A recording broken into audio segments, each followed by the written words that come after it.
तो Loki season 1 से compete करने से लेके आयरन मैन 1 से कंपैरिजन तक दी मार्वल से सब कुछ हासिल कर दिया है।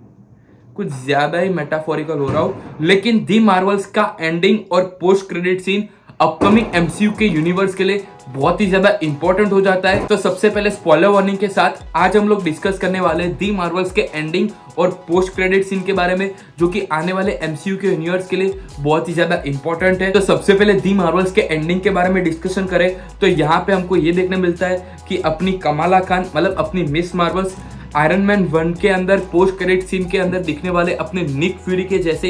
हूबहू डार्कनेस के अंदर बैठी हुई थी और वहीं दरवाजे से एंट्री मारती अपनी क्रश,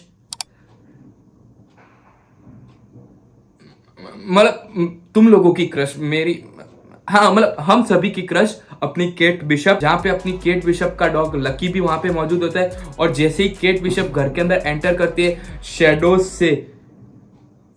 बैटमैन की तरह मार्वल का कंटेंट है सॉरी, मतलब शैडो से निक फ्यूरी की तरह अपनी कमाला खान बाहर निकलती है और वही निक फ्यूरी ने जो आयरन मैन 1 के पोस्ट क्रेडिट सीन में जो लाइन बोली थी हूबहू वही लाइन अपनी कमाला खान भी केट बिशप से कहती है और इन अ वे केट बिशप को इनविटेशन देती है डायरेक्टली नई एवेंजर्स टीम के अंदर। और यही यंग एवेंजर्स वाली टीम के अंदर कमाला खान इसी सीन के अंदर आगे जाके रेफर करती है कि हमको अभी एंटमैन की बेटी को भी इस टीम के अंदर शामिल करना है, कि तुम अभी जल्दी से रेडी हो जाओ, मेरे पास अभी तुम्हारे सभी कच्चे चिट्ठे मतलब सभी की सभी इंफॉर्मेशन इसी पैड के अंदर मौजूद है। तभी हम केट बिशप का एक शॉकिंग रिएक्शन भी देख सकते हैं। लेकिन आपको अगर नहीं पता तो मैं बता दूं, कॉमिक बुक्स के अंदर भी यंग एवेंजर्स नाम की एक बहुत ही फेमस टीम मौजूद है, जिसको मार्वल वाले अपकमिंग एवेंजर्स कैंग डायनेस्टी और सीक्रेट वॉर्स के अंदर यूज करने की फिराक में। और इसी यंग एवेंजर्स की टीम के अंदर मार्वल वाले प्रोबेबली फ्यूचर के अंदर बिली और टॉमी, जो कि वांडा के दो सन्स है, जिनका रूमर बहुत ही ज्यादा स्ट्रॉन्ग ऐसा मिल रहा है कि वो दोनों अपकमिंग मार्वल की सीरीज एगेथा डार्कहोल्ड डायरीज या फिर एवेथा केवन ऑफ केओस जो भी नाम है उसका, उसके अंदर अपीयर हो सकते। और इसी के साथ हमको रीरी विलियम्स की आयरन हार्ट और अपने हल्क का बेटा स्कार भी देखने को मिल सकता है यंग एवेंजर्स की टीम के अंदर। और एक और कैरेक्टर जो कि कॉमिक बुक के अंदर बहुत ही फेमस मेंबर है यंग एवेंजर्स की टीम का, अपना आयरन लेड। अगर आपको आयरन लेड के बारे में नहीं पता तो मैं आपको एक बहुत ही इंटरेस्टिंग फैक्ट बताता हूँ कि आयरन लेड कोई और नहीं बल्कि कैंग खुद है। ये कैंग का यंग वर्जन है जो कि कैंग दी कॉन्करर नहीं बना था, और वो कैंग दी कॉन्करर बनने के नेक्सस इवेंट से हटके आयरन लेड बनता है, जिसको कि आयरन मैन से पैरेलली उसको हम कंपेयर कर सकते हैं। तो मल्टीवर्सल सागा का ये सब जो झमेला चल रहा है उसके अंदर ये लोग कैंग वाला जो एंगल है उसी से मार्वल वाले नेथेनियल रिचर्ड्स के कैरेक्टर को नेक्सस इवेंट को ना फॉलो करते हुए आयरन लेड का कैरेक्टर भी डेवलप कर सकते हैं। लेकिन ये सब तो बात हो गई दी मार्वल्स के एंडिंग सीन के बारे में। लेकिन अगर हम अब बात करें दी मार्वल्स के पोस्ट क्रेडिट सीन या फिर आप बोल सकते हो मिड क्रेडिट सीन के बारे में, जहाँ पे हमको दी मार्वल्स के एंडिंग सीन में हमको ये दिखाया गया था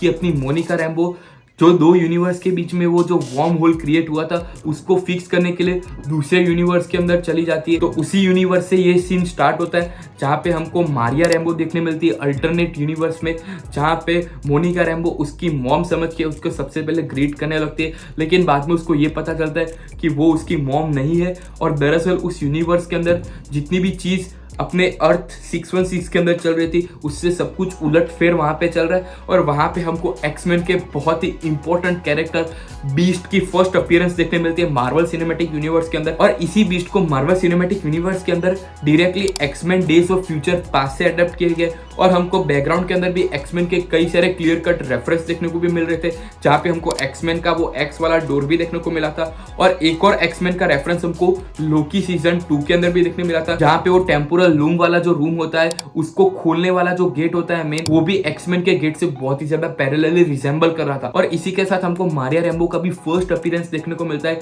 जिसको बीस्ट बाइनरी कह के रिफर कर रहा था। तो अगर मैं आपको बाइनरी के बारे में बताऊं तो बाइनरी मार्वल कॉमिक्स के अंदर एग्जिस्ट करने वाली एक बहुत ही इंपॉर्टेंट कैरेक्टर है, जिसको मार्वल कॉमिक्स के अंदर कैप्टन मार्वल का डुप्लीकेट कह के भी रिफर किया गया। और बाइनरी का भी एक फर्स्ट कॉस्ट्यूम भी हमको रिवील करके बताया गया, जो कि कैप्टन मार्वल से या फिर हमको अर्थ 383 जो कि मल्टीवर्स ऑफ मैडनेस के अंदर भी मारिया रैम्बो देखने मिली थी, उससे पूरी की पूरी तरीके से डिफरेंट है कि ये यूनिवर्स के अंदर सभी के सभी म्यूटेंट एग्जिस्ट करते होंगे।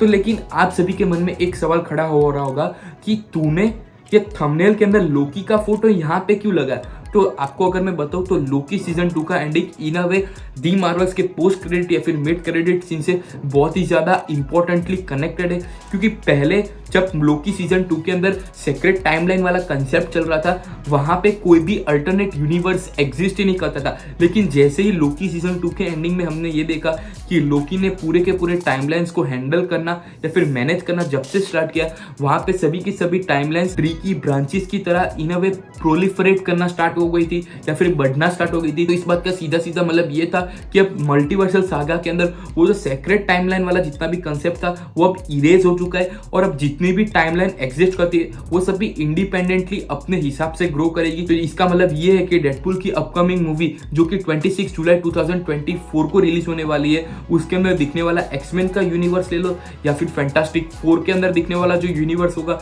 या फिर अपना जो एक्समैन का यूनिवर्स होगा जो कि मार्वल सिनेमैटिक यूनिवर्स के अंदर अब ऑफिशियल पार्ट बन चुके, वो सभी इन अ वे इनकर्जन या फिर कोलिजन के वक्त हमको डायरेक्टली एवेंजर्स सीक्रेट वर्ड्स या फिर एवेंजर्स कैंग डायनेस्टी के अंदर देखने मिलने वाले। और अगर हम कई सारे डिफरेंट रूमर्स की बात माने तो हमको डेडपूल 3 के अंदर एक्समैन से ही रिलेटेड या फिर एक्समैन यूनिवर्स के कई सारे इंपॉर्टेंट कैरेक्टर या फिर ऑलमोस्ट सभी कैरेक्टर उस मूवी के अंदर देखने मिलने वाले।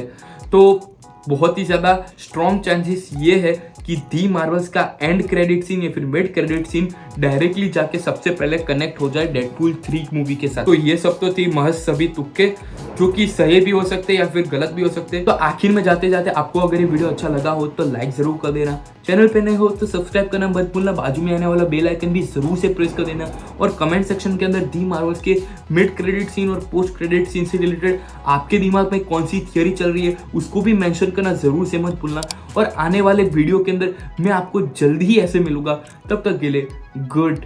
बाय।